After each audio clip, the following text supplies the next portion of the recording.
এখন tie breaker হবে। প্রথম শট নেওয়ার জন্য গেছে দাউদপুর ফুটবল একাডেমির সুজয়।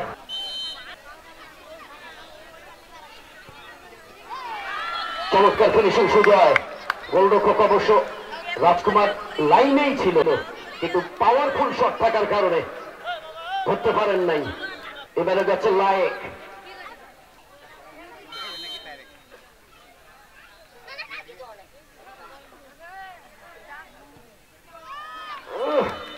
চমৎকার শট লায়েকের, একেবারে জাল ফুটা হয়ে বাইরে চলে গেছে। 1-1 গোলে সমতা। রাকিবুল চমৎকার ফিনিশিং রাকিবুলের কাছ থেকে। দুইটার মধ্যে দুইটাই গোল রাকিবুলের, একটার মধ্যে একটা গোল বিরল স্পোর্টস একাডেমির। এবারে যাচ্ছে বিজয়।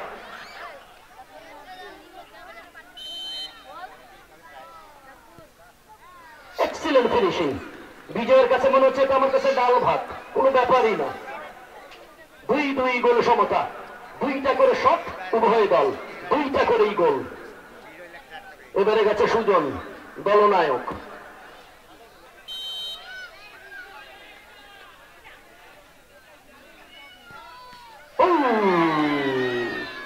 রাজকুমার চমৎকার ভাবে ঠেকিয়ে দিয়েছিলেন হাত দিয়ে সুজন। অবশ্য রাজকুমার বাহ বাহ, সুজন খুব ভালো লাগলো ভাই, খুব ভালো লাগলো যে গোলকিপারের সঙ্গে একটা কুশল বিনিময় করলো।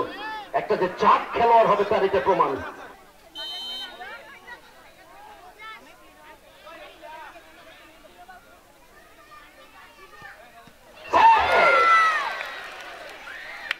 সজীবের শট একেবারে বাস পাখির মতো, আর্জেন্টিনার গোলরক্ষক মার্টিনেজের মতো।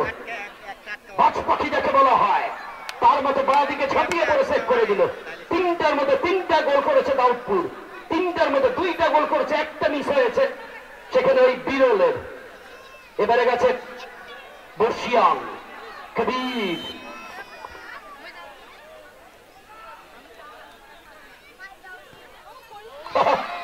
কবির কবির বল যখনই শট করে টাই ব্রেকারে, মোর কাছে এলা কিছু মুইনটা কত হাজার হাজার গোল দিছ। চমৎকার কবির, 4টার মধ্যে 4টাই গোল।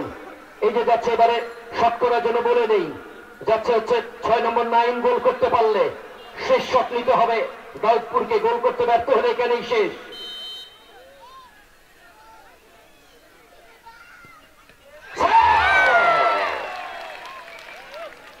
এবং খেলা শেষ, সেমিফাইনালে পৌঁছে গেল। ম্যান অফ দ্য ম্যাচ গোলরক্ষক বাবু, গোলরক্ষক বাবু ম্যান অফ দ্য ম্যাচ আজকের খেলার। গোলরক্ষক বাবু